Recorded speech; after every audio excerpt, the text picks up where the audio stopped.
ವಿದ್ಯಾರ್ಥಿಗಳೇ, ನಿನ್ನೆ Murali sir phone ಮಾಡಿ, ಸರ್ ಈಗೇನು ಖಾಲಿನ ಇರಲ್ಲ ಅಂತಂದ್ರೆ, ಹೌದ್ರಿ ಖಾಲಿ ರಿಟೈರ್ ಆದ ಕೂಡಲೇ ಮತ್ತೆ ನಮ್ಮ ಸಾಹೇಬ್ರವರು ಎಲ್ಲಿ ಏನು ಹೇಳಿದ್ರು ಅಲ್ಲಿ ಹೇಳಕ್ಕೆ ಬರಂಗೇ ಇಲ್ಲ, ಖಾಲಿನ ಇಲ್ಲ ಸರ್ ಹೇಳ್ತೇನೆ. ಇಲ್ಲ ನಾಳೆ ಮೊದಲ ಮಟ್ಟಿಗಿಂತ ಬರ್ಬೇಕ್ರಿ ಅಂದ್ರೆ, ಹ್ಞೂ ಅನ್ನಿ 12 ಮಟ್ಟ ಅಲ್ಲಿ ಇರ್ಬೇಕ್ರಿ ಅಂತ ಹೇಳಿದ್ರು. ಹ್ಞೂ ರೀ ಅಂತ ಹೇಳಿದ್ರು. 12 ಅಂತೂ ಮತ್ತೆ ಎಲ್ಲಿ ಮತ್ತೆ ಯಾರಿಗೆ ಕರ್ಕೊಂಡಾರೋ ಏನ್ ಮಾಡಾರ ಏನೋ, ಮತ್ತೆ ನಾನು ಮರ್ತಾ ಬಿಟ್ಟೆ ಆಮೇಲೆ ಅಂತ ಹೇಳಿ 12ಕ್ಕೆ ನಾನು ಫೋನ್ ಮಾಡಿದ್ದೆ ಅವ್ರಿಗೆ. ಸರ್ ಏನ್ರಿ ಎಲ್ಲಿ ಅಂತ, ಯಾವ ಹೈಸ್ಕೂಲ್ ಬರ್ಬೇಕ್ರಿ ಅಂತ ಕೇಳಿದ್ದೆ ಮೊದಲು. ಅದ್ರಲ್ಲಿ ನಾನು ಕರ್ದಾರ್ ಬೇಡ ಅಂತ ಹೇಳಿ ಹುರುಪಾಗಿ ಎಲ್ಲಿ ಬರ್ಬೇಕು ಏನು ಬರ್ಬೇಕು ಏನು ಕೇಳಲಿಲ್ಲ ಅವ್ರನ್ನ. ಯಾಕಂದ್ರೆ ಈಗ ರಿಟೈರ್ ಆದ್ಮೇಲೆ ಜೀವ ಚುಟ್ಟು ಹತ್ತಿರ್ತೈತಿ, ಮಾತಾಡ್ಬೇಕು ಅಲ್ಲಿ ಹೋಗ್ಬೇಕು ಇಲ್ಲಿ ಹೋಗ್ಬೇಕು ಅಂತ ಹೇಳಿ. ಹಂಗ ನಾನು ಚುಟ್ಟು ನಾಗದಿತ್ತು. ಅವ್ರು ಕರೆದ್ರು, ಅದೇನಂತಾರಲ್ಲ ಕಾಯಿ ಕುಂಟ್ರು ಟೈಮ್ ಮುರಿದ್ಕ ಅಂತಾರಲ್ಲ, ಹಂಗಂತಿರುವ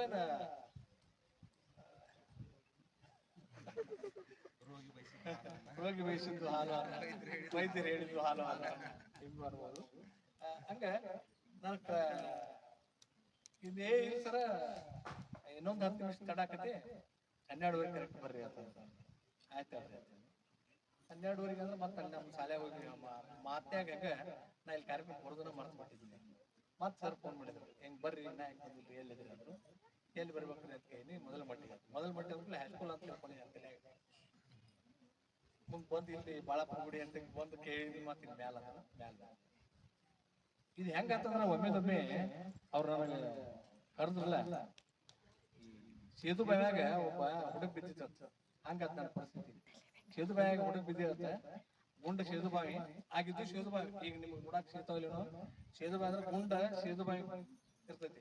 ಒಳಗ ಹಿಡಿಯಾಕ ಹತ್ತಾಕ ಯಾರಿಗೂ ಬರಂಗಿಲ್ಲ. ಒಂದ್ ಹಗ್ಗ ಗಡಗಡ ಇರ್ತೈತಿ. ಹಗ್ಗ ಕೊಡಕ್ಕ ಹಗ್ಗ ಕಟ್ಟಿ ಹಗ್ಗ ಹಾಕಿ ಬಿಡ್ತಾರ. ಬಿದ್ದ ಅದು ನೀರ್ ತುಂಬಿಕೊಂಡ್ಮೇಲೆ ಮ್ಯಾಲ ಚಪ್ಪಲ್. ಇದಕ್ಕ ಸೇದು ಬಾಯಿ. ಈಗೆಲ್ಲ ಬೋರ್ವೆಲ್ ಅದು ಬಂದಾವು. ಈಗ ಮೊದಲು ಸೇದು ಬಾಯಿ ಅಂತ ಇರ್ತಿದ್ವು. ಈಗ ಎಲ್ಲಾರು ನೀವು ನೋಡಿರ್ಬೋದು. ಹಂಗ ಸೇದು ಬಾಯಾಗ ಒಬ್ಬ ಹುಡುಗ ಬಿದ್ದಿತ್ತ.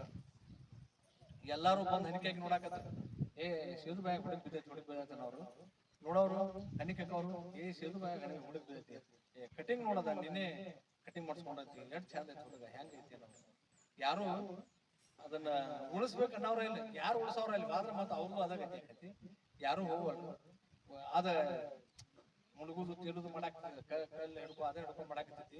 ಆ ಹುಡುಗನ ಎಲ್ಲಾರು ಹನಿಕಕ್ಕವ್ರು ನೋಡೋರು, ಎಲ್ಲಾರು ಮನಗಡ ಮಂದಿ ಮುಖರಿತು ಅಂತ. ಅದ್ರಾಗ ಒಬ್ಬ ಮುದುಕ ಅಂತ ಜಿಗದ, ಬಾಯಾಗ ಹಲ್ಲಿಲ್ಲ, ತಲೆಯಾಗ ಕೂದ್ಲಿಲ್ಲ. ಅವ್ ನನ್ನ ಜಿಗದ ಕೂಡ್ಲೆ, ಏ ಮುತ್ಯ ಜಿಗದ್ ಅಂತಂದ್ರು. ಅಂದ್ ಹಗ್ಗ ಬಿಟ್ರು. ಹಗ್ಗ ಮುತ್ಯ ಒಂದ್ ಕೈಯಾಗ ಹಗ್ಗ ಹಿಡ್ಕೊ, ಒಂದ್ ಕೈಯಾಗ ಹುಡುಗನ ಹಿಡ್ಕೊ ಅಂತ ಹಿಡ್ಕೊಂಡವ. ಹಗ್ಗ ತಗೊಂಡ ಮ್ಯಾಲ ಜಪ್ಕೊಂಡ್ರು. ಎಲ್ಲಾರು ಮ್ಯಾಲ ನಿಂತಿದ್ರಲ್ಲ, ಎಲ್ಲಾ ಜಪ್ಕೊಂಡ್ರು. ಮ್ಯಾಲ ಬಂದ್ಮೇಲೆ, ಏ ಮುತ್ಯ ಬಾಳ್ ಚಲೋ ಮಾಡಿದ್ಪ, ಯಾರು ಆ ಹುಡುಗನ ಉಳಿಸ್ಕೊಳ್ರಾಗಿದ್ರು, ನೀವ್ ಉಳಿಸಿದಿ ಬಾಳ್ ಚಲೋ ಆತು. ಹಾರ ತಗೊಂಬ ಹಾರ ಹಾಕೋಣ. ಹಾರ ಹಾಕೋ, ಇದೇ ನನಗೆ ಸರ್ ಹಾಕಿದ್ರಲ್ಲ ಹಾರ, ಶಾಲ್ ತಗೊಂಬ ಹಾರ ತಗೊಂಬ ಅನ್ನಕತ್ರು. ಅಂದ ಕೂಡಲೇ ಅವಂದ, ನಿಮ್ ಶಾಲ ಹಾರ ಓದಿಸ್ಕೊಡ್ರಿ, ಮೊದಲು ನಾನು ಯಾವ ನಿಮಿಷ ಕೊಟ್ಟಾರ ಹೇಳ್ರಿ ಅಂತ. ಬಾಯಾಗ ನಾನು ಮೊದಲು ಯಾವ ನಿಮಿಷ ಕೊಟ್ಟಾರ ಹೇಳ್ರಿ ಅಂತ. ಇವತ್ತ ನಂದು ಹಂಗ ಪರಿಸ್ಥಿತಿ ಅಂತ. ಸರ್ ನಾನು ಮುಗಿಸ್ಕೊಟ್ರು, ಶಾಲಾ ಹಾರನು ತಂದ್ರು. ಸಾಮಾನ್ಯವಾಗಿ ನಾವು ಮದುವೆ ಊಟಕ್ಕೆ ಹೋಗ್ತೀವಿ, ಊಟ ಮಾಡ್ತೀವಿ. ಊಟ ಫಸ್ಟ್ ಕ್ಲಾಸ್ ಇತ್ತು, 101 ಹಾಕ್ತಿವಿ. ಅಟ್ಟಾರ ಪುಸ್ತಕ ಇತ್ತು, 51 ಹಾಕ್ತಿವಿ. ಮತ್ತ ಹಂಗ ಊಟ ಸಿಗ್ಲಿಲ್ಲ ಅಂದ್ರೆ 25,000 ಹಾಕಿ ಬರ್ತೀವಿ. ನಾವು ಹಂಗ್ ಮಾಡ್ತಿದ್ವಿ. ಮತ್ತೆ ಈಗ ಎಲ್ಲರೂ ಹೆಂಗ್ ಮಾಡ್ತಾರೋ ಗೊತ್ತಿಲ್ಲ. ಇವರು ಈಗ ಆಯರ್ನ ತೆಗೆದ್ಬಿಟ್ಟಾರು. ಹಂಗ ನಾವ್ ಮಾತಾಡೋಕ್ಕಿಂತ ಮೊದಲೇ ನನಗೆ ಸನ್ಮಾನ ಮಾಡ್ಬಿಟ್ರು ಸರ್. ಮಾತ್ ಕೇಳಿ ಏನಾರು ಮಾಡ್ತಾರ ನಾ ಮಾಡೀನಿ, ಮಾತಾಡಕ್ಕಿಂತ ಮೊದ್ಲೇ ಮಾಡಿಬಿಟ್ರು. ಇನ್ನ ಆ ಸನ್ಮಾನಕ್ಕೆ ತಕ್ಕಂಗ ನಾ ಮಾತಾಡ್ಬೇಕು. ಯಾಕಂದ್ರೆ ಮೊದ್ಲ ಹಾಸ್ಯ ಸಾಹಿತಿ, ನಗಿಸ್ತಾರು ನಗುನು ಅಂತೇಳಿ ಹೇಳಿದ್ರು. ಈ ನಗು ಹೊಂಟೋದಿಲ್ಲ, ಉತ್ತಮ ಆರೋಗ್ಯದ ಗುಟ್ಟಿದು ನಗು. ನಾವು ನಗಾಕತ್ತೀವಿ ಅಂದ್ರೆ ನಮ್ಮ ಆರೋಗ್ಯ ಬಹಳ ಚಲೋ ಇರ್ತೈತಿ. ನಾವು ನಗಾಕತ್ತೀವಿ ಅಂದ್ರೆ ಆರೋಗ್ಯ ಚಲೋ ಇರ್ತೈತಿ. ಮತ್ತ ಆರೋಗ್ಯ ಚಲೋ ಇದ್ರೆ ನಗಾಕ್ ಬರ್ತೈತಿ. ಆರೋಗ್ಯ ಚಲೋ ಇದ್ರೆ ನಗಾಕ್ ಬರ್ತೈತಿ. ಮತ್ತೆ ಹುಚ್ಚರಿಗೆ ಎತ್ತೆತ್ತರ ನೋಡ್ಕೊಂತಾರ, ಅವ್ರಿಗೆ ನಗಾಕ ಬರಂಗಿಲ್ಲ. ಅದಕ್ಕೆ ನಮ್ಮ ಆರೋಗ್ಯ ನಮಗ್ ನಗಾಕ್ ಬರ್ತೈತಂದ್ರ ನಮ್ಮ ಆರೋಗ್ಯ ಚಲೋ ಐತಿ. ಅದನ್ನ ಚಲೋನ ಉಳಿಸಬೇಕಾದ್ರೆ ಮತ್ ನಗಬೇಕು ನಾವು. ನಕ್ಕೋತಿದ್ರ ಯಾವ ರೋಗಗಳು ನಮ್ಮ ಸಮೀಪ ಸುಳಿಯಂಗಿಲ್ಲ. ಈಗ ಎಷ್ಟೋ ರೋಗಗಳಿಗೆ ಔಷಧಿ ಇಲ್ಲ ಅಂತ ಕೇಳಿರಿ ನೀವು. ಔಷಧಿ ಇಲ್ಲ, ಇದಕ್ಕೆ ಔಷಧಿ ಇಲ್ಲ, ಔಷಧಿ ಇಲ್ಲ ಅಂತ ಎಲ್ಲಾ ರೋಗಗಳಿಗೂ ಸಹಿತ ಸಂಜೀವಿನಿಯಾಗಬಲ್ಲದು ಈ ನಗು. ಈ ನಗು ಎಲ್ಲಾ ರೋಗಗಳಿಗೆ ಸಂಜೀವಿನಿಯಾಗಬಲ್ಲದು. ನಕ್ಕೋತಿದ್ರ ನಮ್ಗೆ ಯಾವ ರೋಗ ಬರಂಗಿಲ್ಲ. ಯಾವ ರೋಗ ಇದ್ರು ಹೇಳ್ದ ಕೇಳ್ದ ಇವ್ ನನ್ಕಿಂತ ದೊಡ್ಡವನಪ್ಪ. ಈಗ ನೋಡ್ರಿ ನಮ್ ಜೋಡಿ ಕುಸ್ತಿ ಹಿಡಿಯಾಕ ಬರ್ಬೇಕಾದ್ರೆ ಯಾರು ಬರ್ತಾರೋ ನಮ್ಕಿಂತ ಬಲಿಷ್ಠ ಇದ್ದವ್ರು ಬಂದ್ರಂದ್ರ ನಾವು ಬೀಳ್ತೀವಿ. ನಾವ ಅವ್ರಕ್ಕಿಂತ ಬಲಿಷ್ಠ ಇದೀವಿ ಅಂತ ಅನಿಸ್ತಂದ್ರೆ ಅವ್ರು ನಮ್ಮ ಅಂತಕ್ ಬರಂಗಿಲ್ಲ. ನಾವು ಬಲಿಷ್ಠ ಇದೀವಿ ಅಂತ ಅನಿಸ್ತಂದ್ರೆ ನಮ್ ಜೋಡಿ ಕುಸ್ತಿ ಹಿಡಿಯಾಕ ಬರಂಗಿಲ್ಲ. ಹಂಗ ಆ ರೋಗ ಏನಂತತಿ, ಇವ್ ಅನ್ಸ್ತಾರಪ್ಪ ಅಂದ್ರೆ ಇವ್ನಂತಕ್ ಹೋಗ್ಬೇಕಂತತಿ.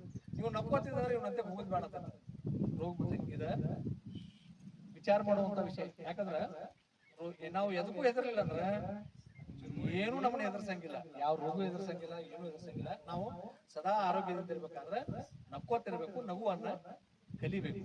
ಇನ್ನ ಹೌದು ಸರ ನೀವೆಲ್ಲ ನಗಬೇಕು ಅಂತೀರಿ, ಅದೆಲ್ಲ ಬರೋಬರ್ರಿ. ಮತ್ತ ನಗುವುದು ಹೆಂಗ್ರಿ? ನಗಾಕ ಕಾರಣ ಬೇಕಲ್ಲ. ಕಾರಣ ಇಲ್ಲದೆ ವಿನಾಕಾರಣ ನಕ್ಕರ ಏನಂತಾರ?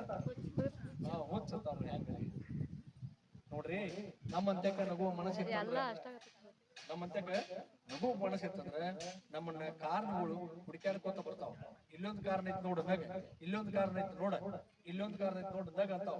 ನಮ್ಮಂತಕ ಈಗ ಕಾಮಣಿ ಆದವ್ರಿಗೆ ಎಲ್ಲ ಹಳದಿ ಕಾಣ್ತದೆ. ಹಳದಿ ಚಸ್ಮಾ ಹಾಕೊಂಡ್ರೆ ಎಲ್ಲ ಹಳದಿ ಕಾಣ್ತದೆ. ಹಂಗ ಕಾಮಣಿ ಆದವ್ರಿಗೆ ಹೆಂಗ್ ಹಳದಿ ಕಾಣ್ತದೆ, ಹಂಗ ನಾವು ನಗುವಿನ ಚಸ್ಮಾ ಹಾಕೋಬೇಕು, ಸ್ವೀಕಾರ ಮಾಡ್ಬೇಕು. ನಾವು ಪ್ರತಿಯೊಂದು ಘಟನೆ ಅದ್ರೊಳಗೂ ಒಂದು ಹಾಸ್ಯವನ್ನು ಸ್ವೀಕಾರ ಮಾಡ್ಬೇಕು. ನಂದ ಒಂದು ಘಟನೆ ಹೇಳ್ಬೇಕಂದ್ರೆ, ನಾನು ಬಸ್ನ್ಯಾಗ ಹೊಂಟಿದ್ದೆ. ಬಸ್ನ್ಯಾಗ ಹೊಂಟಾಗ 3 ಮಂದಿ ಕುಂದಿರ್ತಿರ್ತಾರಲ್ಲ, 3 ಮಂದಿ ಕುಂಡ್ರು ಸೀಟ್ ಒಂದ್ ಕಡೆ, ಒಂದ್ ಕಡೆ ಇಬ್ರು ಇರ್ತಾರ. 3 ಮಂದಿ ಕುಂಡ್ರು ಕಡೆ ಜಾಗದೊಳಗೆ ನಾ ನಡುವಿನ ಸೈಡ್ ಕೂತಿದ್ದೆ.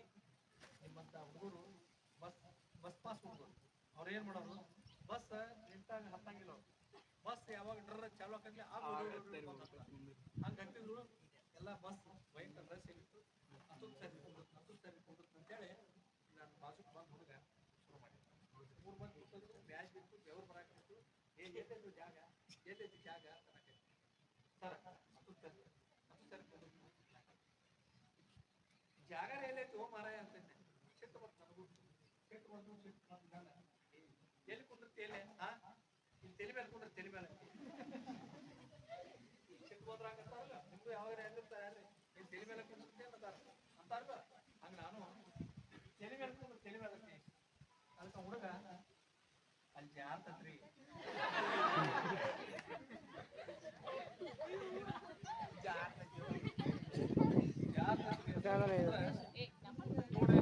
ಎಲ್ಲಾರು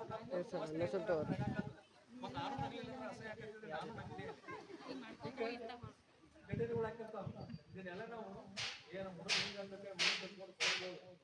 ಇಲ್ಲ ನಗಬಹುದು. ಹೌದಲ್ಲ? ನಾ ಏನ್ ಹೇಳಿ ನಿಮ್ಗೆ, ಪ್ರತಿಯೊಂದು ಘಟನೆ ನಾವು ಹಾಸ್ಯಮಯವಾಗಿರ್ಬೇಕು, ನೋಡಬೇಕು, ನಗಬೇಕು. ನಗುವಂತ ಮನಸ್ಸಿತ್ತಂದ್ರೆ ಆ ಘಟನೆ ಒಳಗೆ ನಮಗ ನಗು ಕಾಣಿಸ್ತು. ಹಂಗ ಬಸ್ನಾಗ ಹೊಂಟಿನಿ. ಲಾಟರಿ ಟಿಕೆಟ್ ನೀವು ನೋಡ್ಯಾರಿ, ಗೊತ್ತಾಯ್ತು ನಿಮ್ಗೆ ಲಾಟರಿ ಟಿಕೆಟ್ ಬಗ್ಗೆ? ಈಗ ಬಂದಾಗ ಲಾಟ್ರಿ ಟಿಕೆಟ್ ಅಂದ್ರ ಈಗ ಡ್ರಾ ಮಾಡ್ತಿರ್ತಾರ, ಗೊತ್ತೈತಿ ನಿಮ್ಗೆ? ಸ್ವಲ್ಪ ಗೊತ್ತೈತಿ ಕಡಿಮೆ. ತಿಂಗಳಿಗೆ ಡ್ರಾ. ಬಸ್ನಾಗ ನಾವು ಹೊಂಟಾಗ ಒಬ್ಬ ಪುಟ್ಟ ಲಾಟ್ರಿ ಟಿಕೆಟ್ ಮಾರಾಕ. ನಾನು ಲಾಟ್ರಿ ಟಿಕೆಟ್ ಅದು ಯಾವಾಗ ತಗೊಂಡ ಮನುಷ್ಯ ಅಲ್ಲ. ಲಾಟ್ರಿ ಟಿಕೆಟ್ ಅದು ಯಾವಾಗ ತಗೊಂಡ ಮನುಷ್ಯ ಅಲ್ಲ.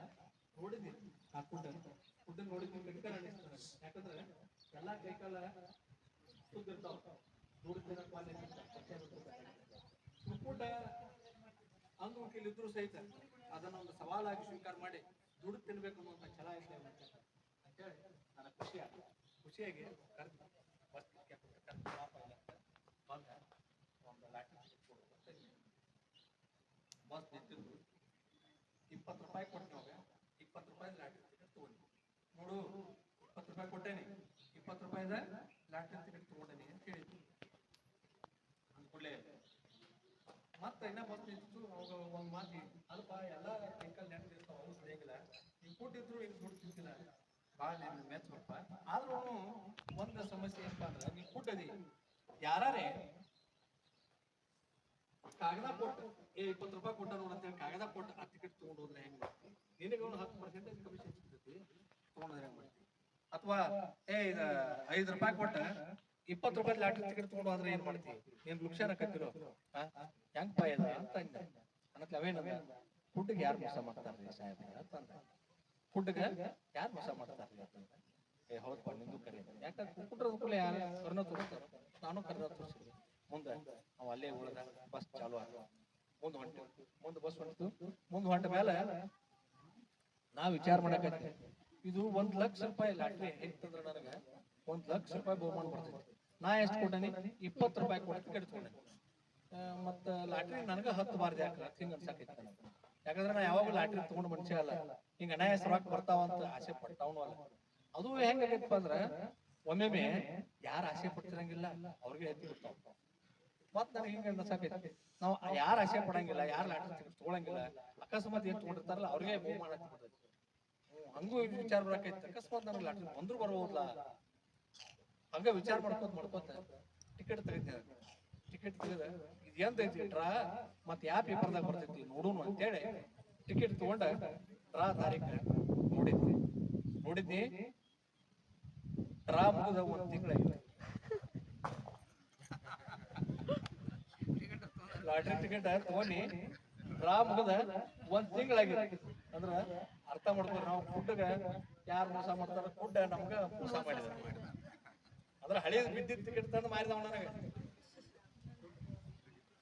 ಹಿಂಗ ಘಟನೆಗಳಾಕಿರ್ತಾವ. ಊರ್ದತ್ತಿಲ್ಲ ನಿಮ್ಗೆ ನಗವಲ್ರಿಲ್ಲ ಮತ್ತೆ. ಈಗ ನೋಡ್ರಿ ಒಮ್ಮೆ ಹಿಂಗ ಹೇಳಿ ನಗಿಸ್ಕೋಬೇಕಾಕೈತಿ. ಯಾಕಂದ್ರೆ ನಿಮ್ಗ ಅದ್ರ ಕಲ್ಪನಾ ಇಲ್ಲ, ಲಾಟ್ರಿ ಟಿಕೆಟ್ ಬಗ್ಗೆ ಕಲ್ಪನಾ ಇಲ್ಲ. ಇನ್ನೊಂದ್ ಜೋಕ್ ಹೇಳ್ತೀನಿ ನಿಮ್ಗೆ. ಒಬ್ಬ ಮುತ್ಯ ಅವಂದ ಸೋಡಾ ಗ್ಲಾಸಿನ ಚಸ್ಮಾ ಇತ್ತು. ಸೋಡಾ ಗ್ಲಾಸ್ ಚಸ್ಮಾ ಇತ್ತು, ಹಾಕೊಂಡಿದ್ದ. ಅವ್ನ ಮೊಮ್ಮಗ ಕಾಡ್ತಿದ್, ಮುತ್ಯ ನಾನ್ ಚಸ್ಮಾ ಹಾಕೋದಂತ ಕೇಳ್ತಿದ್ದ. ಅವ್ ಬರೇ ಕೇಳ್ತಿದ್ದ. ಇವ ಹೊಡ್ದಿ ಸುಮ್ಮು ಅಂತೇಳಿ ಒಟ್ಟ ಕೊಡ್ತಿದ್ದಿಲ್ಲ. ಮುಂದ ಇವ್ ಮಧ್ಯಾಹ್ನದಾಗ ಅಡ್ಡಾಗಿದ್ದ ಮುತ್ಯ, ನಿದ್ದಿದ್ದಾಗ ಅಗರ್ಗವ ಏನ್ ಮಾಡಿದ ಮೊಮ್ಮಗ ಆ ಚಸ್ಮಾ ಎತ್ತಿ ತಗೊಂಡ ಹಿಂಗ ಹಾಕೊಂಡ ನೋಡಿದ, ಎಲ್ಲ ದೊಡ್ಡ ಕಾಣಕತ್ತು.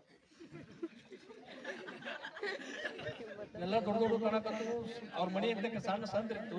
ಸಂದ್ರಾಗಿಂದ ಹೊರಗೆ ಬರಾಕತ್ತ ದೊಡ್ಡ ಹೈವೇದಾಗ ನಡೆದಾಗ ಹಾಕೈತಿ.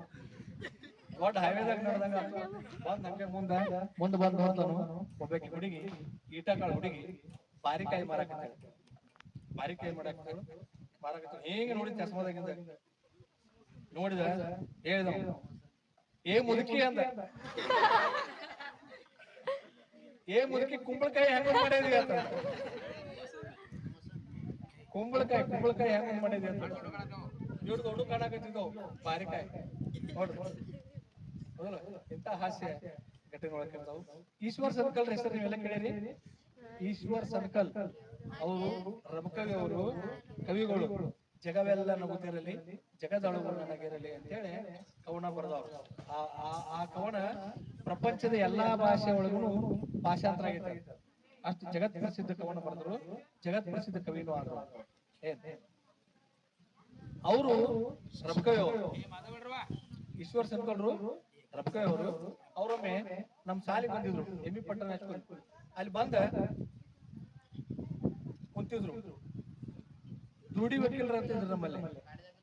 ಅವರು ಆ ಶಾಲೆಗೆ ವೈಸ್ ಚೇರ್ಮನ್ ಇದ್ರು. ಅವರು ಕೂಡ ಮಾತಾಡ್ಕೊಂಡು ಕುಂತಿದ್ರು. ಸನ್ಕಲ್ರು ಮಾತಾಡ್ಕೊಂತ ಕುಂತಾಗ ಏನಾದ್ರು, ಯಾಕೋ ಸ್ವಲ್ಪ ನನಗ ಹಸು ಆದಂಗ ಆಗೈತಿ ಅಂತಂದ್ರ. ಅಂದ್ಕೂಡ್ಲೆ ಇವ್ರು ವಕೀಲರು ಏನ್ ಮಾಡಿದ್ರು, ಕವಿಗಳ ಕುಂದ್ರ, ನೀವು ನಮ್ಮ ಮನಿಂದ ಗಟ್ಟಿ ಹಾಲು ತರಿಸ್ತಾನು ಕುಡಿಯಾಕಿರಿ ಅಂತ ಕೂತ್ರು. ಅಲ್ಲೇ ಒಬ್ಬ ಸಿಪಾಯಿ ಕರೆದ್ರು. ಒಬ್ಬ ಸಿಪಾಯಿ ಬಂದ, ಹೋಗು ಅರ್ಜೆಂಟ್ ಹೋಗಿ ನಮ್ಮ ಮನೆಗೆ ಹೋಗಿ ಹಾಲು ತಗೊಂಬಾ. ಆಯ್ತು ಹೋಗ್ಕೊಂಡ್ರೆ ಅಂತ ಮಾಡ್ಕೊಳ್ಳಿ. ಬಾಯ್ ಹಂಗೆ ಹೋಗಿ ಸೈಕಲ್ ತಗೊಂಡು ಹೋಗೋದು. ಬ್ಯಾಡ ಹಂಗ ಹೋಗ್ತಾನ. ಸೈಕಲ್ ತಗೊಂಡು ಹೋಗ. ಮುಂದ ಸೈಕಲ್ ತಗೊಂಡಾದ. ಅವ್ರು ನಡ್ಕೋತ ಹೋದ್ರು. ಈ ದುಡ್ಯಾರ ಬಂಗ್ಲೆ ನೋಡ್ರಿ, ನಮ್ಮ ಹಳಿ ಬಸ್ ಸ್ಟ್ಯಾಂಡ್ ಬಂಗ್ಲೆ ಅಲ್ಲೇ ಬರ್ಬೇಕಷ್ಟ. ಅವ 10 ನಿಮಿಷ ಆತ್ 15 ನಿಮಿಷ ಆತ್ ಅರ್ಧ ತಾಸ ಆತ್ ಒಟ್ಟ ಬರವಲ್ಲ. ಇವ್ರಿಗೆ ಭಯಂಕರ ಸಿಟ್ಟು ಬರಾಕ್ತಿತ್ತು ವಕೀಲರಿಗೆ. ನಮ್ಮ ಮನೆಗೆ ಹೋಗಿ ಹಾಲು ತೊಳೆದು ಎಷ್ಟೊತ್ತು ಮಾಡಾಕ್ತಾನೆ ಮುಂದ ತಡ ಮಾಡಿ ಬಂದ. ಒಂದ್ ಕೈಯಾಗ ಕಿಟ್ಲಿ ಒಂದ್ ಕೈಯಾಗ ಸೈಕಲ್ ಅಂತ ಬಂದ ಈ ವಕೀಲರಿಗೆ ಮನಗಂಡ ಸಿಟ್ಟು ಬಂದಿತ್ತು. ಏನು ತಿಳಿತಿಲ್ಲ ನನಗೆ, ಎಷ್ಟೊತ್ತ ಹೋಗುದು ಅವಾಗ ಆ ಸಿಪಾಯಿಗೆ ಈ ವಕೀಲರಿಗೆಲ್ಲ ಹೆಚ್ಚು ಸಿಟ್ಟು ಬಂದಿತ್ತು. ಏನ್ರಿ ಮತ್ ಬ್ಯಾಡ ಅಂದ್ರೆ ಸೈಕಲ್ ಕೊಡ್ತೀರಿ, ಹಂಗ ಸೈಕಲ್ ಕೊಡ್ರಿ ಲಘು ಬಾ ಅಂತ ಕೊಟ್ಟತಿ ಅಂತ. ನಾನ್ ಸೈಕಲ್ ತುಳಿಯಾಕ ಬರೋದಲ್ರಿ, ಅದನ್ನ ಹೆಂಗ್ ಬರೋದ್ರಿ ಅಂತಂದ ಹಾಲೆಲ್ಲ ಚೆಲ್ಕೊಂಡ್ ಬಂದಿದ್ದ. ಹಿಂಗ ಹಾಲು ಎಲ್ಲ ನೆಲಪಾಲ್ ಮಾಡ್ಕೊಂಡ್ ಬಂದಿದ್ದ. ಹಿಂಗ ದೊಡ್ಡವ್ರು ಹೇಳೋದ್ ಕೂಡಲೇ ಉತ್ತರ ಕೊಡಕ್ ಅಲ್ಲಿ ಆಸ್ಪದ ಇರಂಗಿಲ್ಲ, ಹೆಸರು ಹೇಳ್ಯಾರ ಪಾಲ್ಸೋತ ಇರ್ತೈತಿ. ಹಿಂಗಾಗಿ ಹಾಲು ಚೆಲ್ಕೊಂಡ್ ಬಂದಿದ್ದ.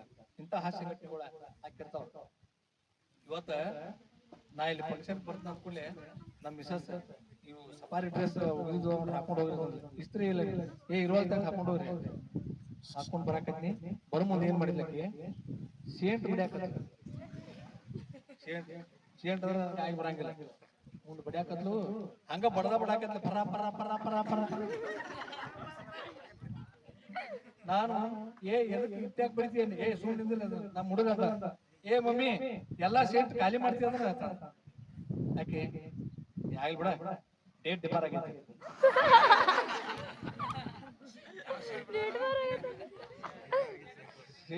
ಡೇಟ್ ಡಿಪಾರ್ ಆಗೈತಿ.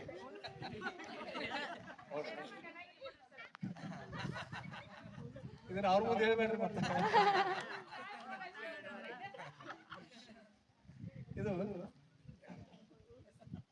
ಡೇಟ್ ಡಿಪಾರ್ ಆಗೈತಿ ಅಂದ್ರೆ ನೋಡ್ರಿ, ನಾವು ಇದನ್ನ ಘಟನೆಯನ್ನ ಮನಸ್ಸಿಗೆ ಹಚ್ಕೋಬಹುದು. ಹೌದಲ್ಲ, ಏನು ಉಪ್ಪ ನಾನು ಏನ್ ಹಿಂಗ್ ಅಂತೇಳಿ, ಅಥವಾ ಅದ್ರ ನಿಮ್ ಮುಂದೆಲ್ಲ ಹೇಳಿ ನಕ್ ಖುಷಿ ಹಚ್ಕೋಬಹುದು. ಅದಕ್ಕೆ ನಾ ಪ್ರಾರಂಭದೊಳಗೆ ಹೇಳಿ, ಪ್ರತಿಯೊಂದ್ರೊಳಗೂ ನಾವು ನಗೆಯನ್ನ ಕಾಣಬೇಕು ಅಂತ. ನಾವು ನಕ್ಕೋತಿದ್ರ ನಮ್ಮ ಆರೋಗ್ಯ ಒಳ್ಳೆಯದು. ಈ ನಗು ನಮ್ಮ ಅಭ್ಯಾಸಕ್ಕೂ ಪೂರಕನ. ಒಳ್ಳೆ ಆರೋಗ್ಯ ಇದ್ರೆ ಅಭ್ಯಾಸ ಮಾಡಕ್ ಬರತ್ತೆ. ಇನ್ನು ಅಭ್ಯಾಸ ನೀವು ಮಾಡ್ತಿರ್ತೀರಪ್ಪ, ಏನ್ರಿ ಸರ ಓದ್ತೀವಿ ಒಟ್ಟ ತಿರುಗಿ ಹಾಕೋದು, ನೆನಪ ಉಳಿಯಂಗಿಲ್ಲ. ಏನ್ ಮಾಡೋದು? ಬಾಳ ಮಂದಿ ಇದ ಸಮಸ್ಯೆ, ನೆನಪ ಉಳಿಯಂಗಿಲ್ರಿ. ಹೌದಲ್ಲ, ನೆನಪ ಉಳಿಯಂಗಿಲ್ಲ. ಹೌದಲ್ಲ, ನೆನಪ ಉಳಿಯಂಗಿಲ್ಲ. ನಿಮಗೆ ನೆನಪು ಉಳಿಯಾಕ ಅದನ್ನ ತಿನ್ಬೇಕು ಇದನ್ನ ತಿನ್ಬೇಕು ಅಂತ ಹೇಳ್ತಾರ. ನೀವು ಏನೂ ತಿನ್ಬೇಡ, ಊಟ ಏನ್ ಮಾಡ್ತೀರ ಅದನ್ನ ಮಾಡ್ರಿ. ನೆನಪು ಇಟ್ಕೋಬೇಕು ಅನ್ನೋದು ಮನಸ್ಸಿನಾಗ ಬರ್ಬೇಕು. ಅದನ್ನ ನಿಮ್ಮ ಮನಸ್ಸನ ಮುಖ್ಯ. ನೀವು ನೆನಪು ಇಟ್ಕೊಳಕ ಮರ್ಯಾಕ ನಾವು ಯಾವ ವಿಷಯಕ್ಕೆ ಹೆಚ್ಚು ಮಹತ್ವ ಕೊಡ್ತೀವೋ ಅದು ನೆನಪಿನ್ಯಾಗ ಉಳಿತೈತಿ. ಯಾವುದಕ್ಕೆ ನಾವು ಮಹತ್ವ ಕೊಡಂಗಿಲ್ಲ ಅದ ನೆನಪಿನಿಂದ ಹಾರಿ ಹೋಗ್ತೈತಿ. ನೋಡ್ರಿ, ಈ ಮರಿತು ಅನ್ನೋದನ್ನು ಒಂದು ವರ, ದೇವ್ರು ಕೊಟ್ಟು ವರಾನ. ಮರು ಇರ್ಲಿಲ್ಲ ಅಂದ್ರ ನಮ್ದ ಏನಕ್ಕೆ ಪರಿಸ್ಥಿತಿ ಎಲ್ಲಾನು ನೆನಪು ಇಟ್ಕೊಂಡು ಕೂತಿದ್ವಿ. ಮುಟ್ಟಿ ಹಿಡಿದ ಸಾಯೋ ತಕ ಇಲ್ಲಿ ತಕ ಇಲ್ಲಿ ಬರೋ ಮುಂದೆ ಅಲ್ಲಿ ಎಡಿ ಬೀದ್ ಅಲ್ಲಿ ಬೀದ್ ಅಲ್ಲಿ ತಿಂದು ನಾವು ಬೇದ್ ಇವ್ ಬೇದ್ ಕಡ್ಕೋತ ಹೋದ್ವಂದ್ರ ತಲಿ ಕೆಟ್ಟ ಹುಚ್ಚೆದ್ದು ಹಾಕತ್ತಿಲ್ಲ. ಕಂಪ್ಯೂಟರ್ದಾಗ ಬಹಳಷ್ಟು ಹಂಗ ಫಿಲ್ಡ್ ಮಾಡಿ ಮಾಡಿ ಮಾಡಿ ಮಾಡ್ರಿ ಏನಕ್ಕೆ ಅದು ಸ್ಟ್ರಕ್ ಆಗೈತಿ, ಏನು ಕೆಲಸ ಮಾಡಂಗಿಲ್ಲ. ಹಂಗ ಅದಕ್ಕ ಈ ಮರು ಅನ್ನೋದು ಸಹಿತ ಒಂದು ವರಾನ, ದೇವ್ರು ಕೊಟ್ಟು ವರಾನ. ಅದಕ್ಕ ನಾವು ಯಾವುದನ್ನ ಮರಿಬೇಕು ಅದನ್ನ ಮರಿಬೇಕು, ಯಾವುದನ್ನ ನೆನಪಿಡ್ಬೇಕು ಅದನ್ನ ನೆನಪಿಡ್ಬೇಕು. ನಾವು ಓದು ಮುಂದೆ ಇದನ್ನ ನಾನು ನೆನಪಿಟ್ಕೋಬೇಕು, ಇದು ನನಗೆ ಒಂದು ಉಪಯೋಗ ಆಕತಿ, ಇದು ನನ್ನ ಜೀವನಕ್ಕೆ ಬುದ್ಧಿ ಅಂತೇಳಿ ಅಂದ್ಕೊಂಡ ನಾವು ಓದ್ವಿ ಅಂದ್ರೆ ಅದು ಖಂಡಿತ ನಮಗ ನೆನಪು ಉಳಿತೈತಿ. ಹೌದಲ್ಲ, ಉಳಿತೈತಿ. ಇಲ್ಲ ಇದೇನ್ ಬಿಡ ಕಾಡು ದೇವ್ರ ಕಾಟ ಕಳಿಯಾಕತ್ತೇಳಿ ಸರ್ ಇದನ್ನ ಹೇಳ್ಯಾರು, ನೀ ಮಾಡಿದ್ರ ಪಕ್ಕ ನೀ ಬಿಡ್ತೀರ ನಿಂದ ನೋಡಿ ಬೇರೆ ಬೇಕಾದ್ರೆ ನೀನ ಬರ್ದು ಕೊಡೋ ಅಂತೇಳಿ ಬರ್ಸ್ಕೊಂಡು ಹೋಗುದು. ಕಾಡು ದೇವ್ರ ಕಾಟ ಕಳೆದಾಗಾದ್ರೆ ಅದ್ ನಿಮ್ಗೆ ಎಂದೂ ನೆನಪು ಉಳಿಯಂಗಿಲ್ಲ. ಅದಕ್ಕ ನೀವು ಕಷ್ಟಪಟ್ಟು ಓದಬೇಡ್ರಿ, ಯಾರು ಇಷ್ಟಪಟ್ಟು ಓದ. ನಾವು ನಿಮ್ಗದ ಸರಳ ಆಗಬೇಕಿ, ಇದೇನ್ ಬಿಡ ಅಂತ ಅನ್ಬೇಕು. ನೀವು ಒಂದ್ ತಿಳಿದ್ರ ಎರಡನೇ ತಿಳಿದೈತಿ, ಮೂರನೇ ತಿಳಿದೈತಿ. ನೀವು ಒಂದ ತಿಳಿಲ್ಲ ಅಂದ್ರ ನಾಲ್ಕನೇದು ಐದನೇದು ಏನು ತಿಳಿಯಂಗಿಲ್ಲ. ಅದಕ್ಕ ಪ್ರತಿಯೊಂದು ಮೆಟ್ಟಲ್ಗಳನ್ನ ನೀವು ವಿದ್ಯಾರ್ಥಿಗಳಾಗ್ಯಾರಿ, ವಿದ್ಯಾರ್ಥಿ ಜೀವನದಾಗ ಈಗ ನಮಗ ಕಲಿಬೇಕಂತ ನಮಗ್ ಇಚ್ಛಾ ಐತಿ, ನಮಗ್ ಯಾರು ಕಲ್ಸಂಗಿಲ್ಲ. ಈ ಸರ್ ಕಡೆ ಹೋದ್ರೆ ನಮ್ಗೆ ಕಲಿಸ್ತಾರ, ನಡ್ರಿ ಸರ್ ಇರ್ತಾರ. ಅವ್ರೇಂತಾರ ಸುಮ್ಮನೆ ಮ್ಯಾಲ್ ಮಾತಿ ನಮ್ಗೆ ಸಣ್ಣ ನಡ್ರಿರ್ತಾರ. ಅವ್ರಿಗೆ ಗೊತ್ತಿರ್ತೈತಿ ದಾಟದ ಅಂತ ಹೇಳಿ. ಆದ್ರೂ ಅವ್ರು ಕಳ್ಸಂಗಿಲ್ಲ. ಹೌದಲ್ಲ? ನಾಳೆ ನೀವು ದೊಡ್ಡವರಾದ್ರೆ ನಿಮ್ಗೆ ಯಾರು ಕಳ್ಸಂಗಿಲ್ಲ. ನಿಮ್ಗ ಯಾರು ಕಳ್ಸಂಗಿಲ್ಲ. ನೀವು 10th ಫೇಲ್ ಆಗ್ಯೋ ಪಾಸ್ ಆಗ್ಯೋ ಹೊರಗೆ ಹೋದ್ರಂದ್ರೆ ಮತ್ತೊಮ್ಮೆ ನೀವು 10th ಕ್ಲಾಸಿನ ಮುಂದೆ ಬಂದ್ ನಿಂತಿರಂದ್ರೆ ಸರ್ ಹೇಳ್ತಾರೆ, ಇಲ್ಲಿ ಯಾಕೋ ನೀವು ಹೊರಗೆ ನೋಡತ್ತಾರ ಅತ್ತಾರಲ್ಲ ನಿಮ್ಗೆ. ಈಗ ಶಾಲೆ ಕೂತ್ರೆ ಯಾರು ಹೊರಗೆ ಹೋಗ್ತಾರ. ಈಗ ನಿಮ್ಗೆ ಏನೋ ತಿಳಿಲಿಲ್ಲ ಅಂದ್ರೆ ಸರ್ ಕೇಳಿದ್ರೆ ಬಾ ಇಲ್ಲ ಅಂತ ತಿಳಿಸಿ ಹೇಳ್ತಾರೆ. ಆದ್ರೆ ಹೇಳ್ತಾರೆ, ನಿಮ್ಗೆ ತಿಳಿಸಿ ಹೇಳ್ತಾರೆ. ಅದ ಹೊರಗಿನ ಬಂದು ಕೇಳಿದ್ರೆ ಅಷ್ಟು ಇಂಟ್ರೆಸ್ಟ್ ತೋರ್ಸಂಗಿಲ್ಲ. ಹೇಳ್ಬೋದು ಬಿಡ್ಬೋದು, ಮಾರ ನಮ್ಮ ಹುಡುಗರದ ನಮ್ಗೆ ಹೆಸರು ಐತಿ, ನೀ ಇಲ್ಲೇ ಓದಿ ಅಂತ. ಅದಕ್ಕೆ ಹಂಗ ಅನಿಸ್ಕೊಳಕ್ಕಿಂತ ಮೊದಲ ನೀವು ಚಾಂಡ್ರಾಗ್ಬೇಕು. ನೀವು ಕಷ್ಟಪಡ್ಲಾರ್ದ ಇಷ್ಟಪಟ್ಟು ಓದ್ಬೇಕು. ನಿಮಗೆ ಏನ್ ತಿಳಿಯಂಗಿಲ್ಲ ಗುರುಗಳಿಂದ ಕಲಿಬೇಕು. ಮತ್ತ ಗುರುಗಳಿಂದ ಅಷ್ಟನ ಕಲಿಬೇಕಂತಲ್ಲ, ನಾವು ಸಮಾಜದಿಂದನೂ ಕಲಿಬಹುದು, ಪ್ರತಿಯೊಬ್ಬ ವ್ಯಕ್ತಿಗಳಿಂದನೂ ಕಲಿಬಹುದು. ನಾವು ಕಲಿಯುವುದು ಬಹಳ ಐತಿ. ಪ್ರತಿಯೊಬ್ಬರ ವ್ಯಕ್ತಿಗಳಿಂದನೂ ನಾವು ಕಲಿಬಹುದು. ಎಲ್ಲಾ ಕಡೆಯಿಂದ ವಿದ್ಯಾ ಸಂಪಾದನೆ ಮಾಡ್ಕೋಬೇಕು, ನಾವು ಕಲಿಬೇಕು. ಇನ್ನ ಪರೀಕ್ಷೆದೊಳಗೆ ಈಗ ನಂದು ಘಟನೆನ ಹೇಳ್ತೇನೆ, ಜೀವನದಲ್ಲಿ ಆದ ಘಟನೆನ. BA ಪರೀಕ್ಷೆಗೆ ಕುಂತಿದ್ದ ನಾನು. ಕುಂತಾಗ ಪರೀಕ್ಷೆದಾಗ ಕಾಪಿ ಮಾಡ್ಬೇಕಂತ ವಿಚಾರ ಮಾಡಿದ್ವಿ. ಈಗ ನೀವು ವಿಚಾರ ಮಾಡ್ಬೋದು, ಆದ್ರ ಈಗಂತೂ ಸಾಧ್ಯ ಇಲ್ಲ. ಈಗ ವೆಬ್ ಕ್ಯಾಮ್ರಾ ಬಂದವು, ನೀವು ಕಾಪಿ ಮಾಡಕ್ ಸಾಧ್ಯನೇ ಇಲ್ಲ. ಅದನ್ನಂತೂ ಮರ್ತ ಬಿಡೋದು. ನಾನು ಕಾಪಿ ಮಾಡ್ಬೇಕಂತ ವಿಚಾರ ಮಾಡಿದ್ವಿ. ವಿಚಾರ ಮಾಡಿ ಪ್ರಶ್ನೆ ಪತ್ರಿಕೆಗಳು ಇರ್ತಾವಲ್ಲ, ಅವು ಬಿಡಿಸಿದ್ವು, ಗೈಡ್ ಸಿಗ್ತಿದ್ವು, ಡೈಜೆಸ್ಟ್, ಅದು ತಗೊಂಡ 3 ವರ್ಷದ ಪ್ರಶ್ನೆ ಪತ್ರಿಕೆ ಎಲ್ಲ ಯಾವ ಪರೀಕ್ಷೆ ಇವು ಪ್ರಶ್ನೆ ಪತ್ರಿಕೆ ಇದ್ವು ಬಿಡಿಸಿದ್ವು ಅದ್ರನ್ನೆಲ್ಲ ತಗೊಂಡ ಸಣ್ಣಂಗೆ ಬರ್ಕೋತಿ. ನಾಳೆ 60 ಪರೀಕ್ಷೆ ಐತಿ, ಇವತ್ತ ರಾತ್ರಿ ಬರ್ಕೋತ ಬರ್ದ್ ಸಣ್ಣಂಗ. ಅವ ಯಾವ ಬೇಕಾದ ಸ್ಕ್ವಾಡ್ ಬಂದ್ರು ಸಿಗ್ಲಾರ್ದಂಗ ಅವಿದೆ ಸಣ್ಣ ಅಕ್ಷರ ಬರ್ದು ಅದನ್ನ ಹಿಂಗ ಹಾವಿನಂಗ್ ಮಡಿಕೆ ಮಾಡುದು. ಹಿಂಗ ಹಿಂಗ ಹಿಂಗ ಮಾಡಿ ಅಂತ ತೆಗಿಬೇಕಾದ್ರೆ ಪೂರಾ ಹಳಿ ತೆಗಿಯಂಗಿಲ್ಲ. ಒಂದು ಹೊಳ್ಸುದು ಅಲ್ಲೇ ಸಿಗ್ತದೆ, ಹಿಂಗ್ ಹೊಳ್ಸುದು, ಹಿಂಗ್ ನೋಡುದು. ಇಷ್ಟೆಲ್ಲಾ ಪ್ಲಾನ್ ಮಾಡಿ ಬರ್ಕೊಂಡು ಅವು ಎಲ್ಲಿ ಹುಡುಕಾಡ್ರು ಅವ್ರು ಸಿಗಬಾರ್ದು ಅನ್ನೋ ಒಂದು ಜಾಗದಾಗ ಇಟ್ಕೊಂಡ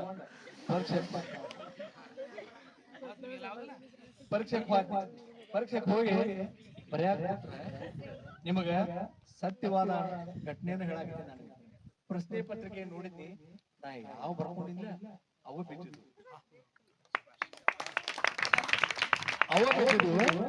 ಆದ್ರ ಅದು ಉತ್ತರ ಏನು ಬರೆಯಾಕತ್ತಿಲ್ಲನ, ರಾತ್ರಿ ಏನ್ ಬರೀದ್ನಿ ಅದೆಲ್ಲ ತಲೆಯಾಗ ಉಳಿದಿತ್ತು. ಯಾಕಂದ್ರ ನನ್ನ ಮನಸ್ಸು ಹೆಂಗಾಗಿತ್ತು ಅಂದ್ರ ಸಣ್ಣ ಅಕ್ಷರಲ್ಲೇ ಬರೀಬೇಕು, ಇದು ಯಾರಿಗೂ ಸಿಗಬಾರ್ದು ಅಂತೇಳಿ ಸಣ್ಣ ಅಕ್ಷರ ಏನು ಬರ್ಕೋತ ಇಲ್ಲನ, ಅದು ಪ್ರತಿಯೊಂದು ನನ್ನ ತಲೆ ಒಳಗೆ ಉಳಿದಿಲ್ಲ. ಆಗ ನನಗೆ ಹೌದು, ನಾವು ಯಾವುದನ್ನ ಲಕ್ಷ್ಯ ಕೊಟ್ಟು ಅತಿ ಹೆಚ್ಚು ಲಕ್ಷ್ಯ ಕೊಡ್ತೀವಿ ಆ ತಲೆಯಾಗ ಉಳಿತೈತಿ. ನಾನು ಕಾಪಿ ಮಾಡ್ಬೇಕಂತ ಬರ್ಕೊಂಡ, ಆದ್ರ ಅಲ್ಲಿ ಏನ ಕಾಪಿ ಮಾಡೋ ಪ್ರಸಂಗ ಬರ್ಲಿಲ್ಲ. ಎಲ್ಲ ನನ್ನ ತಲೆ ಒಳಗೆ ಉಳಿದಿತ್ತು. ಉತ್ತರವನ್ನು ಬರ್ತಿ ಸೆಕೆಂಡ್ ಕ್ಲಾಸ್ ರಿಸಲ್ಟ್. ಅಂದ್ರೆ ನಾ ಏನು ಸಾಲಿಗೆ ಹೋಗ್ಲಾರ್ದವ ಡಾಕ್ಟರ್ ಹುಡುಗ ನಪಾಸ್ ಆಗುವಂತ ಹುಡುಗನ ಅರ್ಥಾತು. ಅಂದ್ರೆ ಇದ್ರ ಅರ್ಥ ಏನು ಇಷ್ಟಪ್ಪ, ನಾವು ಯಾವುದನ್ನ ನಾವು ಮನಸ್ಪಟ್ಟು ಕಲಿತೀವಿ ಅದ ನಮ್ಮ ತಲೆ ಒಳಗೆ ಉಳಿತೈತಿ. ಯಾವುದಕ್ಕೆ ಮಹತ್ವ ಕೊಡಬೇಕು, ಯಾವುದಕ್ಕೆ ಮಹತ್ವ ಕೊಡಬಾರ್ದು ಅನ್ನೋದನ್ನ ನಾವು ತೀರ್ಮಾನ ಮಾಡಬೇಕು.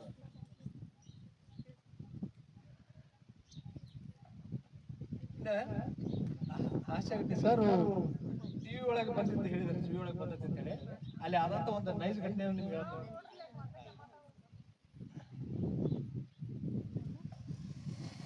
ದೂರದರ್ಶನ ಕೇಂದ್ರಕ್ಕೆ ಫಸ್ಟ್ ಟೈಮ್ ಹೋಗಿದ್ದು ನಾನು. ಬೆಳಗು ಕಾರ್ಯಕ್ರಮ 5 ಗಂಟೆಗೆ ಲೈವ್ ಪ್ರಸಾರ ಆಕೈತೆ. ಲೈವ್ ಅಂದ್ರೆ ನಾವು ಅಲ್ಲಿ ಇರುದು ಡೈರೆಕ್ಟ್ ಎಲ್ಲ ಕಡೆ ಲೈವ್ ರೆಕಾರ್ಡಿಂಗ್ ಅಲ್ಲ, ಲೈವ್ ಪ್ರಸಾರ ಇತ್ತು. ನನಗೆ ತಿಂದ್ರು 5 ಫೋನ್ ಹಾಕತ್ತೆ, ಈಗ ಬರ್ಬೇಕು ಬರ್ಬೇಕಂತೆ. ನಾ 6 ಗಂಟೆಗೆ ದೂರದರ್ಶನ ಕೇಂದ್ರಕ್ಕೆ ಹೋದ್ನಿ, ಒಳಗೆ ಹೋದ್ನಿ. ಹೋದ ಕೂಡಲೇ ಅವ್ರು ಸಾಹೇಬ್ ಬಂದಿದ್ರು, ಎನ್ ಚಂದ್ರಕುಮಾರ್ ಅಂತ ಹೇಳಿ ಸ್ಟೇಷನ್ ಡೈರೆಕ್ಟರ್ ಇದ್ರು. ಅವರು ಬಂದ್ರು. ಹೊರದ್ರಾಗ ಕ್ಯಾಮರಾಮನ್ ಬಂದಿದ್ದಿಲ್ಲ, ನನ್ನ ಯಾರು ಸಂದರ್ಶನ ಮಾಡ್ಬೇಕಾಗಿತ್ತು ಅವ್ರು ಬಂದಿದ್ರು. ಅವರು ಕುರ್ಚಿ ಅವ್ರು ಹೆಂಗ ಕುರ್ಚಿ ಹಾಕಿದ್ರು, ಕುಂತೀವಿ ನಾವು. ಮುಂದೆ ಒಂದು ವಯರ್ ತಗೊಂಡು ಮೈಕ್ ತಗೊಂಡ್ಬಂದ್ರು. ಮೈಕ್ ಕೊಟ್ಟರ್ಲಿಕ್ಕೆ ಇಲ್ಲಿ ಹೆಂಗ್ಯಾಗ ಹಾಸಿ ಇಲ್ಲಿ ಕಾಲರ್ ಹಾಕಿ ಮೈಕ್ ಹಾಕಿದ್ರು. ಮುಂದೆ 7 ಗಂಟೆಗೆ ಅದು ಲೈವ್ ಸ್ಟಾರ್ಟ್, ಸಂದರ್ಶನ ಸ್ಟಾರ್ಟ್ ಆಗೈತಿ.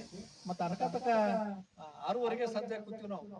ಮೇಕಪ್ ಮಾಡಿದ್ರು, ಎಲ್ಲ ಮಾಡಿದ್ರು, ಕೂತೀವಿ ಮಾತಾಡಕತ್ತಿ. ಬಾಜು ಕೂತವ್ರಿಗೆ ಫ್ರೆಂಡ್ ಆದಂಗ ಆಗಿದ್ರು ಅವ್ರು ಸಂದರ್ಶನ ಮಾಡೋರು.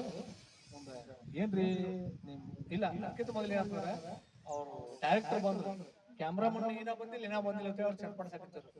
ಆಗ 6:30ಗೆ ಕ್ಯಾಮ್ರಾಮನ್ ಬಂದ್ ಕೂಡ ಅವ್ನು ಬೇಕತ್ತ, ಏ ನೀ ಇಷ್ಟು ಲೇಟ್ ಮಾಡಿದ್ರೆ ಹೆಂಗ, ಲೈವ್ ಕಾರ್ಯಕ್ರಮ ಫೇಲ್ ಆದ್ರೆ ಹೆಂಗ ಅಂತೇಳಿ ಒದರಾಡಿದ್ರು. ಇಲ್ಲ ನಾವು ನಮ್ಮ ಟೈಮ್ ಬರ್ತೀವಿ ಸರ, ನೀವು ನಿಮ್ ಕೆಲಸ ನೋಡ್ರಿ ನಾವು ಮಾಡತ್ತೀವಿ ಅವನು ಅಂತ. ನಂದು ಮೂಡನ ಆಫ್ ಆಗಿ ಹೋಗ್ತಲ್ಲ, ನನ್ನ ಕಣ್ಣು ಮುಂದನೆ ಎಲ್ಲ ಹೆಂಗ್ ಜಗಾಡಕತ್ರು ಇವ್ರು ಸಾಹೇಬ್ರು ಕ್ಯಾಮ್ರಾಮನ್, ನನ್ ಮೂಡನ ಆಫ್ ಆಗಿ ಹೋಗ್ತು. ಮುಂದೆ ಏಳಕ್ಕಿಂತ ಲೈವ್ ಹೆಂಗ್ ಕೇಳ್ತಾರು, ನಾ ಹೆಂಗ್ ಉತ್ತರ ಕೊಡ್ತೀನಿ, ಏನ್ ಮಾತಾಡ್ತೀವಿ, ಜಗತ್ ಎಲ್ಲರೂ ನೋಡಿದಿರ್ತಾರು ಅಂತೇಳಿ ಹಂಚ್ಕೋತ ಕೂತಿದ್ನಿ. 6:30 ಏನ ಆಗಿದ್ದಿಲ್ಲ, 6:30 ಆಗಿತ್ತು. ಮುಂದೆ ಅವ್ನು ಸಾಹೇಬ್ ಹೋದ, ಏನಾರು ಮಾಡಿದ್ವಿ ಅಂತೇಳಿ ಹೋದ. ಮುಂದೆ ಆ ಕಡೆ ಹೋಗಿ ಅವ್ನು ಬ್ಯಾರೆ ತಾನು ಚಂಬರ್ದಾಗ. ಮುಂದೆ ನಾನು ಯಾರು ಸಂದರ್ಶನ ಮಾಡಕ್ ಬಂದಿಲ್ಲ ಅವ್ರ ಜೋಡಿ ಮಾತಾಡಕತ್ತೇನ, ಲೈವ್ ಇನ್ನ ಸ್ಟಾರ್ಟ್ ಆಗಿದ್ದಿಲ್ಲ, 7ಕ್ಕೆ ಸ್ಟಾರ್ಟ್ ಆಗಿತ್ತು. ಏನ್ರಿ ನಿಮ್ ಸಾಹೇಬ್ ಏನ್ ಸೀಟ್ ಕದಾನು ಅಂತ. ಸೀಟ್ ಕದಾನು ಮೊದಲು ಒಬ್ಬ ಸಾಹೇಬ್ ಇದ್ರು ನೋಡ್ರಿ, ಅವ್ರು ಚಲೋ ಇದ್ರು, ಸಾಹೇಬ್ರು ಏನ್ ಭಾಳ ಸೀಟ್ ಕದಾರಪ್ಪ, ಯಾವ್ದ್ರ ಹೆಂಗ್ರಿ ಇಂಥವ್ರ ಕೈ ಹೆಂಗ್ ಕೆಲಸ ಮಾಡ್ತೀರಿ ನೀವು ಅಂತ. ಅವ್ರು ಹಾಗೆ ಸರ್ ಭಾಳ ಒಳ್ಳೆಯವ್ರು ಸರ್, ನಾ ಏನ್ ಆಗ್ತೀನಿ ಇವೇನ್ ಆಗ್ತೀನಿ ಮುಂದೆ ಏ ಭಾಳ ನಾ ಅಂತಾನೆ. ಏ ಹಾಗೆ ಸರ್ ಭಾಳ ಒಳ್ಳೆಯವ್ರು ಸರ್, ಸಾಹೇಬ್ರು ಭಾಳ ಒಳ್ಳೆಯವ್ರು. ಅದಕ್ಕಿಂತ ಮೊದಲು ಎಲ್ಲ ಮಾತಾಡ್ಯಾರ, ಏನ್ ಬಿಡ್ರಿ ಸೀಟ್ ಅನ್ನ. ಆದ್ರೆ ಈಗ ಅನುವಲ್ಲ, ಮತ್ ಲೈವ್ ಇನ್ನ ಚಾಲು ಆಗಿಲ್ಲ, ಯಾಕಂತ ಮಾತಾಡಿ ನೋಡ್ರಿ ಅಂತ. ಏ ಭಾಳ ಒಳ್ಳೆಯವ್ರು ಸರ್ ಸಾಹೇಬ್, ಭಾಳ ಒಳ್ಳೆಯವ್ರು ನಾಕತ್ತ ನಂದ ಏನೋ ಫೇಲ್ ಅಂತ ಹೇಳಿ ಸುಮ್ ಕೂತ್ನಿ.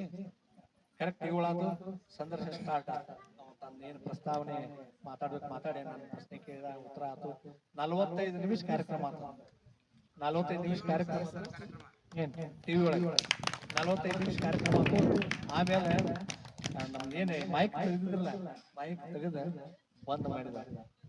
ಆಗ ಹೇಳಿದ ಸಂದರ್ಶನ ಮಾಡತ್ತಿಲ್ಲ, ಏನ್ ಸಾರ್ ನೀವು ಹಾಗೆ ಹೇಳ್ತಾ ಇದ್ದೀರಿ, ನಮ್ಮ ಮಾತುಗಳನ್ನೆಲ್ಲ ಅಲ್ಲಿ ಸಾಹೇಬ್ರು ಕೂತು ಕೇಳ್ತಾ ಇದ್ರು.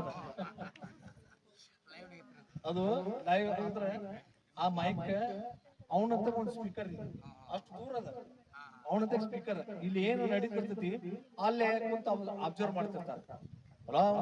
ನಾನು ತನಗಾಯ್ತು ಏನು ಉಪವಾಸ ಟಿವಿ ಸಂದರ್ಭದಲ್ಲಿ ಮಂದಿ ಹೋಗಿ ಮತ್ ಸಾಹೇಬ್ರ ಬೇದ್ ಬಿಡ್ತೀನಿ ಅಂತೇಳಿ ಅಂದ್ಮೇಲೆ ಅವ್ರ ಅಂದ ಅವನು ನಕ್ಕ. ಮುಂದೆ ನಾ ಹೇಳಿದ್ನಿ, ನೋಡ್ರಿ ಸಾಹೇಬ್ರದಾರ ಸೀಟ್ ಅದಾರ ಓಕೆ, ಆದ್ರೆ ಅವ್ರ ಮುಂದೆ ನನಗೆ ನೇರವಾಗಿ ಹೇಳಕ್ ಹಾಕಿದ್ದಿಲ್ಲ. ಈ ಮೂಲಕ ಅವ್ರಿಗೆ ಸಂದೇಶ ಮುಗಿಸೇನಿ, ಇನ್ನು ಮುಂದಾರೆ ಅವ್ರು ಸುಧಾರಣೆ ಆದ್ರೆ ಸಾಕಾದ್ರೆ ಅಂದ್ರೆ ಇಂಥ ಹಾಸ್ಯ ನೈಸ್ ಘಟನೆ ಇದೆ. ಆಮೇಲೆ ಅವ್ರ ಹೋದ್ಮೇಲೆ ಹಚ್ಕೋತನ ಹೋದ್ನಿ ಅವ್ರ ಚೆಂಬರ್ಕ. ಹೋದ್ಮೇಲೆ ಏ ಬನ್ನಿ ಸರ್ ಭಾಳ ಚೆನ್ನಾಗಿ ಮಾತಾಡಿದ್ರಿ ಅಂತಂದ್ರು, ಕಾಫಿ ಕುಡಿಸಿದ್ರು, ಮತ್ ನಮಗೆ ಏನ್ ಸಂಭಾವನೆ ಕೊಡ್ತಾರ ಕೊಟ್ಟು ಕಳಿಸಿದ್ರು. ಅಂದ್ರ ಈಗ ನೇರವಾಗಿ ಮಾತಾಡೋರು ನಾವು ಮೆಚ್ಚಬೇಕು, ಯಾಕಂದ್ರೆ ಮುಖಸ್ತುತಿ ಮಾಡ್ತಿರ್ತಾರಲ್ಲ ಅವ್ರು ಯಾವಾಗ ಏನ್ ಮಾಡ್ತಾರ ಗೊತ್ತಿರಂಗಿಲ್ಲ. ನೇರವಾಗಿ ಮಾತಾಡೋರ್ನ ಮೆಚ್ಬೇಕು. ಅದಕ್ಕ ನಾನ್ ನೇರವಾಗಿ ಹೇಳಿಬಿಟ್ಟಿ, ಸಾಹೇಬ್ರ ಹೆಂಗಂದ್ರೆ ಭಾಳ ಚಲೋ ಅಂತಂದ್ರು. ಅವ್ರು ಸೂಕ್ಷ್ಮವಾಗಿ ಹೇಳಿದ್ರು, ಇಲ್ಲ ನನಗೂ ಸ್ವಲ್ಪ ನಿಮ್ಮಿಂದ ಮಾರ್ಗದರ್ಶನ ಸಿಕ್ತಂತ. ಅವರು ಖುಷಿ ಪಟ್ರು, ನಂಗೆ ಅಂದಿದ್ಕವ್ರ ಸಿಟ್ಟಾಗ್ಲಿ. ಇಂತ ಹಾಸ್ಯ ಘಟನೆಗಳು ನಮ್ಮ ಜೀವನದಾಗ ನಡೀತಿರ್ತಾವ. ಹಂಗ ಸರ್ ಮಾತಾಡಕಂದ್ರೆ ನಾವು ಬಾಳ ತನಕ ಮಾತಾಡೋದಕ್ಕೈತಿ. ಯಾಕಂದ್ರೆ ಮೈಕ್ ಸಿಕ್ತಂದ್ರ ಹಂಗ ಒಬ್ಬ ಭಾಷಣಕಾರ ಮಾತಾಡತ್ತ ಮುಂದ್ಗಡೆ ಮಾತಾಡಕತ್ತ, ಎಷ್ಟೊತ್ತು ಮಾತಾಡ್ದ ಹಂಗ ಮಾತಾಡಕತ್ತ ಮಾತ ಮುಗಿಸ್ವಲ್ಲ. ಮುಂದೆ ಮಾತು ಮುಗಿಸ್ ಮುಂದೆ ಹೇಳಕತ್ತ, ಮಾನ್ಯರಿ ನಾ ಎಷ್ಟೊತ್ತನ ಮಾತಾಡಿ ಏನು ನನಗೆ ಗೊತ್ತಾಗ್ಲಿಲ್ಲ, ಯಾಕಂದ್ರೆ ನನ್ನ ಕೈಯಾಗ ಗಡಿಯಾರಿಲ್ಲ, ನನ್ನ ಕೈಯಾಗೂ ಗಡಿಯಾರಿಲ್ಲ ಅಂದ್ಕೂಡ್ಲೆ ಬಹಳ ಮಾತಾಡಿದವ. ಹೆಂಗ್ ಮಾತಾಡಕ್ತಿದ್ರವ, ಯಾರ ಊಟ ಮಾಡಿದ್ದಿಲ್ಲ ಊಟ ಮಾಡಿ ಬಂದ್ ಅಡ್ಡ ಹಾಕತ್ರ, ಯಾರು ಹಾಸಿಗೆ ತಂದಿಲ್ಲ ಹಾಸಿಗೆ ತಂದು ಹಾಸಿ ಮಕ್ಕಳಾಕತ್ರ. ನೀವು ಒಟ್ಟ ಮಾತಾಡೋಲಾಗಿಲ್ಲ, ಎಷ್ಟು ಮಾತಾಡಿದ್ಮೇಲೆ ಈ ಲಾಸ್ಟಿಗೆ ಮಾಡಿರಲ್ಲ ಎಷ್ಟೊತ್ತು ಮಾತಾಡಿ ಏನು ನನಗ ನನ್ನ ಕೈಯಾಗ ಗಡಿಯಾರಿಲ್ಲ ಅಂದ. ಮುಂದ್ ಕುಂತ್ಬಿಟ್ಟು ಹೇಳಿದ, ಏನು ಮಾರಾಯ ಕೈಯಾಗ ಗಡಿಯಾರಿಲ್ಲ ಅಂದ್ರೆ ಏನಾಯ್ತು, ಹಿಂದ್ ಹೊಳಿ ನೋಡ್ಬೇಕಿಲ್ಲ ಅಲ್ಲಿ ಕ್ಯಾಲೆಂಡರ್ ಐತಿ, ಜೂನ್ ಹೋಗಿ ಜುಲೈ ಬಂದೈತಿ. ಹಿಂಗ ತಿಂಗಳಾನಗಟ್ಲೆ ಮಾತಾಡೋರು ಇರ್ತಾರ. ಅದಕ್ಕೆ ನಿಮಗೆ ಬ್ಯಾಸರಕ್ಕಿಂತ ಮೊದಲನ ನನ್ನ ಮಾತುಗಳಿಗೆ ವಿರಾಮ ಹೇಳ್ತೀನಿ. ಧನ್ಯವಾದ.